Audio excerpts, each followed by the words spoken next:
everybody. Welcome to the 2021 International eConference on Religious Trauma. My name is Dr. Darren Slade, and I'm the president of the Global Center for Religious Research, which is hosting this year's academic conference. Now, one of the great things about GCRR is that you're being joined by students, scholars, and specialists from all over the world, right from the comfort and safety of your own home. Now, something significant to note is that the Global Center for Religious Research has established the world's very first and most comprehensive psychiatric research group to study the causes, manifestations, and treatment options for those suffering from religious trauma. And GCRR has actually built a team of approximately 30 psychiatrists, therapists, sociologists, university professors, religion scholars, and PhD candidates from all over the world, all who specialize in the field of trauma research. Now, if you are a specialist and would like to join this international team, just reach out to GCRR through our website and we can give you more information there. But we do have to address one big problem, and that is in order for victims of religious trauma to receive help, we need to arrive at a place in our culture where religious trauma is accepted as a real condition. Unfortunately, the academic study of religious trauma remains in its infancy, especially when compared to other studies in mental health.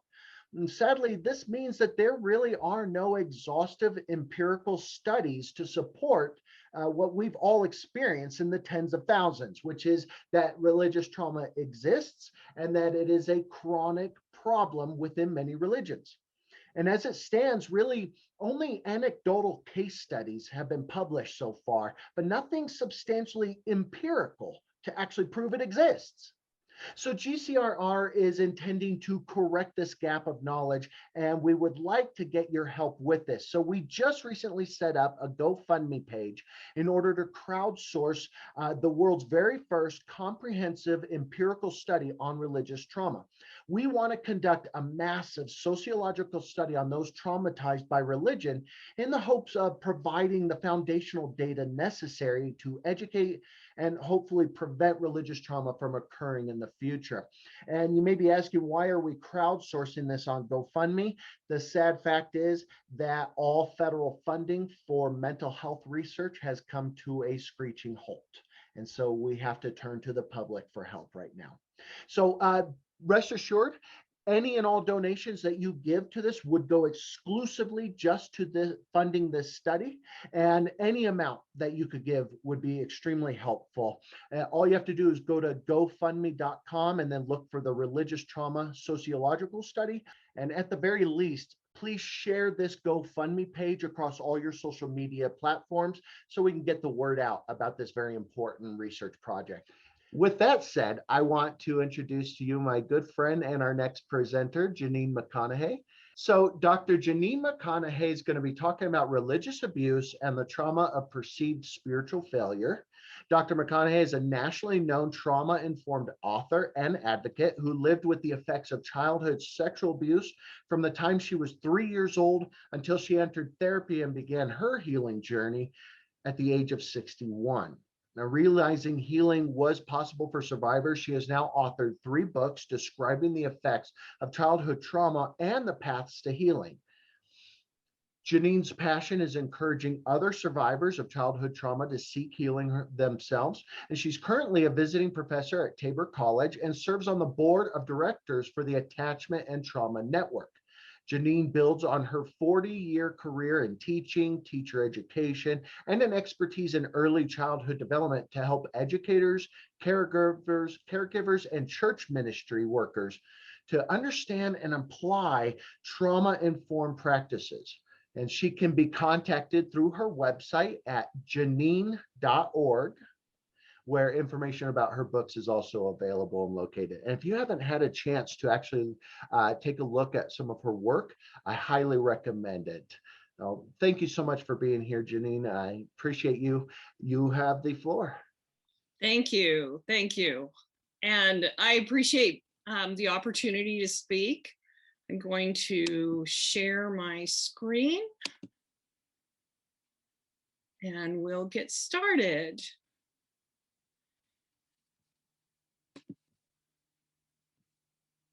All right. Now, I just need to be able to see my own screen. There we go.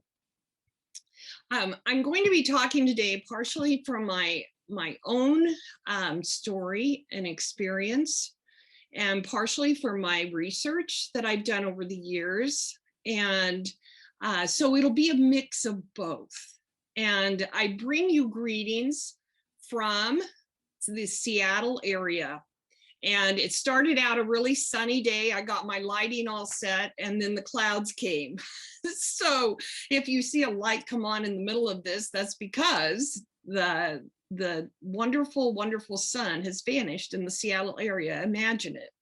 So I do want to say that this slide, it looks like a typical slide that most speakers will share, talking about what they do, what their accomplishments have been, etc. But really the most important thing about this picture is my picture and the year 2015. This was the academic year that I retired, and also the year that I began to understand the effects of my childhood trauma. So everything you see on the right-hand side is what I have done since I went on my healing journey. I was excited to share. Mostly I share with educators and with church groups and with talking about the effects of childhood trauma. But I was excited to share with a more global audience in this conference. And so I'm looking forward to talking about the implications of childhood trauma. My illustrations that I have will naturally emerge out of my own story. And this picture is the picture of my family. I'm the baby. I was the baby of the family. My dad was a pastor who had started a church in Albuquerque, New Mexico. And my mother had mental health issues and probably did the best that she could. But it was a difficult attachment situation, and that led me to being vulnerable. And we're going to talk about that in a little bit. But the church was ever present in my life as a child, but I did not always feel safe. While many in the church loved and cared about me, there was an underbelly to the church that kept me on guard. And sadly, I picked the song Amazing Grace, How Sweet the Sound, because it saved a wretch like me. And sadly, I lived my life at two levels. At one level, I was a happy-go-lucky kid. And at the other, at a lower level, I was dealing with the effects of trauma and truly did feel like a wretch. This picture was taken of me about the time that the abuse took place. So what brought me here to this conference? It's interesting because when I completed my dissertation, I did it on the view of the child. Now, it's important to understand that I had mostly repressed everything. I couldn't live my life with knowing that I was continually, from the age of 3 to 23, I was continually trapped in situations, abusive situations. And so my dad literally saved my life. He was the person who was there for me. But my underlying purpose for my dissertation was a view of the child, innocence to non-innocence. And so even at that time, I was subconsciously trying to figure this all out. I also come with therapy, lots of therapy. And this Victorian house is where my therapist had her office. During my most intensive process of therapy, which included EMDR. And I've been in all of the sessions so far. And if you see a little icon for a computer screen, that's because as I was talking, I'm like, oh, I'm going to be talking about that. And so I just went in and tagged the people who have given amazing presentations that really laid a foundation for what I'm going to talk about today. Also, my readers brought me here because I published books on childhood trauma. And what I did not expect, I expected people to reach out to me. Well, I wasn't sure. Will they? I mean, I was in the church and I wondered, will they? Will they reach out to me? Will they understand why, not knowing that I had a story that I would do this at my age? But as they did, what came out was that so many had struggled within the church. Yes, they had stories of childhood trauma, but their struggles were spiritual, and they didn't make the connection between the religion and the abuse-based trauma. And so as I began to understand the neuroscience behind this, then it made sense to me that that would be true. So this is the path that we're going to follow. Human development and trauma, effects of trauma on spiritual disciplines, the ACEs, behavior-based spirituality, the trauma of perceived spiritual failure, theologically re-traumatizing the traumatized and providing hope for the traumatized. And I put this slide here because at some points it'll sound really discouraging, and I always want to infuse hope into my presentations. So first of all, human development and trauma.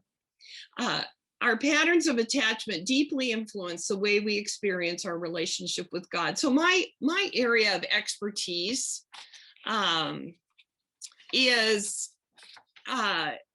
that of, and I'm switching paper, it just fell.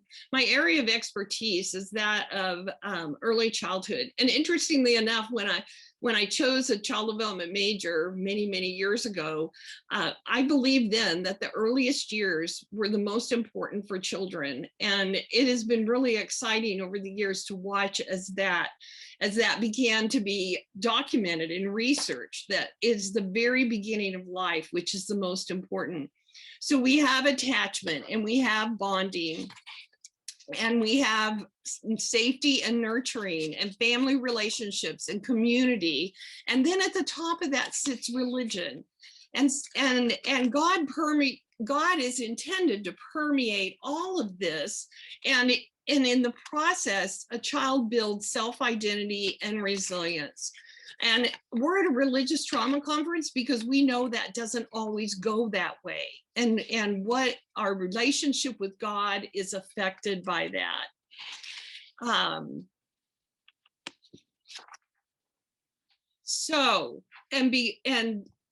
trauma, it's really interesting, but I don't think that before I began to really unwind my own story, that I understood how prevalent childhood trauma, even though I had taken graduate courses and training courses on childhood trauma as an educator, I really did not realize. And so I'm going to kind of talk as you read through this, but the one that impacted me was each year, the number of youth requiring hospital treatments for physical assault related injuries would fill every seat in 9 stadiums. And those are only the ones requiring hospital treatment. And so we have to accept the fact that childhood trauma is prevalent in our society around the world. Everywhere there is childhood trauma.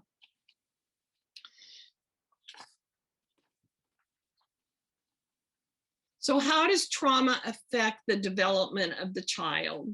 I think that it is vitally important that we understand that the trauma absolutely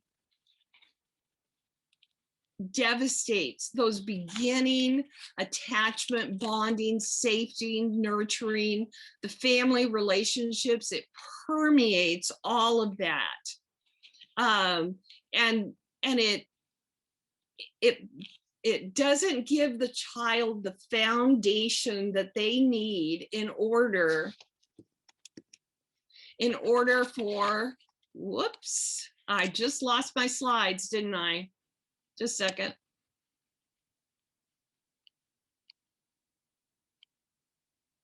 Slide share. Oh, Darren, what did I do? I think I'm the first person to do this. Well, yeah, Janyne, what else is it gonna do? Do you have your PowerPoint slide up? Okay, I think I got there again. All right. There it is. There it is. Play from current slide. There we go. We're back. All right. Sorry about that. You know, when you go to a dinner and there's a beautiful white tablecloth and everything is perfect, I'm the person who's probably going to dump my food on the tablecloth first. And so everybody has done a perfect job with their slides, but I'm the person who did this. Okay. So what's really interesting is that I went out as part of my healing journey. I went to a conference where it was all therapists, and I was so amazed because they could do something like this and just carry on. I would just be drowning in shame. And so I'm pretty proud of myself. I just figured it out, and we'll just keep moving on. So we have childhood adversity that wipes out the development. And this is an important precept that I want to emphasize, is that when we have people in our church that are in our churches or our spiritual practices that are struggling, we have to remember that they didn't just arrive in the situation where we have them. They arrived possibly with childhood adversity in their past. So in this quote, disorganized and early attachments relationships,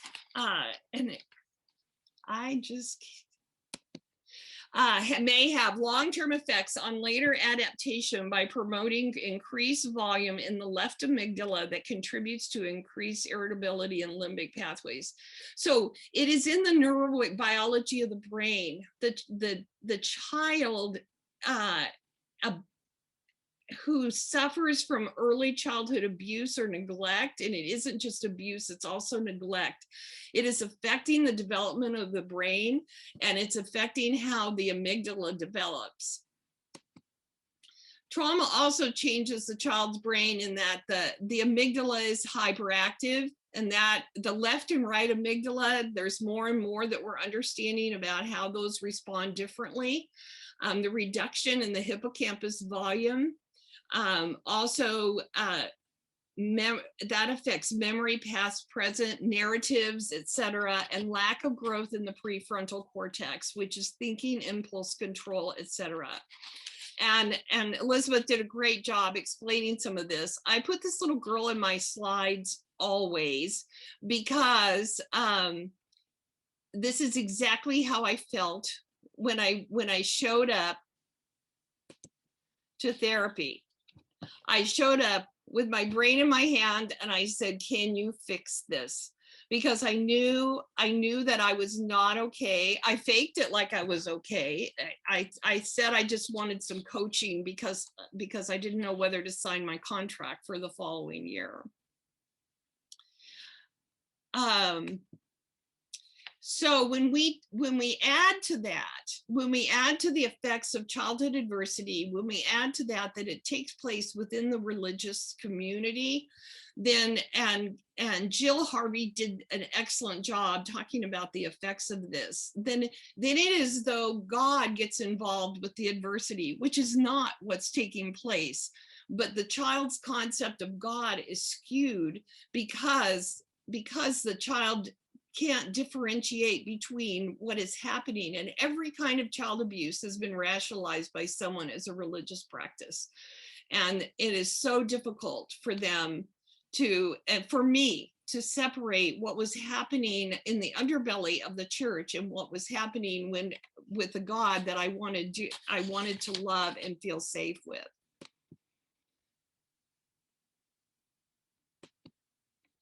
So when we come to a spiritual experience with trauma, that spiritual experience is going to be very different than what it would be if we had built those foundations. We don't have the foundations that we need. So, and you'll notice that this drawing is going to just keep growing and growing as I do this. And right here, Mark's presentation, I just saw him arrive in, and his presentation, the last presentation, did a beautiful job of talking about what shame does to our religious experience and how difficult it is and how deeply embedded in the church shame is. And so, Amazing Grace, how sweet the sound that saved a wretch like me. All I could hear was wretch. And the thing is that early experiences of lack of belonging and acceptance can promote unhealthy shame experience that can manifest as a sense of being essentially unworthy, unlovable, and bad. Instead of guilt, where yes, I did something wrong, I shouldn't have done that, I feel bad that I did that, but I don't feel like I'm a terrible, unworthy person because of it. And most people who experience early childhood or childhood adversity and childhood trauma, they grow up with a perceived sense of unworthiness. And in the last session, that was described exactly the kinds of things that they say. Well, when they come to religion, they're like, oh, wonderful. This is the answer for all of those feelings that I have inside. Amazing grace, how sweet the sound to save a wretch like me. And they fully embody the fact that they are a wretch because that is the shame narrative that they have learned as part of their childhood trauma. I do want to say that this slide represents those people who come to an adult religious experience, or maybe a teen religious experience, and they have not had that background in the church that some of us have spoken about. And my background is really interesting because I did not grow up in a deeply fundamentalist. My dad was not a fundamentalist preacher, but I did enter fundamentalist churches when I was in my 20s. And so it was kind of a totally new because of things I had experienced in my young adult years. I did fit this. I felt like a wretch. I felt like a total failure. And I did enter the church with a shame narrative. And I fully embraced this song that I was a wretch. And I think that sometimes when people enter later without some of the childhood experiences in the church, we see exuberance and happiness because they feel like they've found the answer. And I would look at them and wonder, where does that come from? Why don't I have that kind of joy? And I think that a lot of it is because my experience were interwoven with God, shame.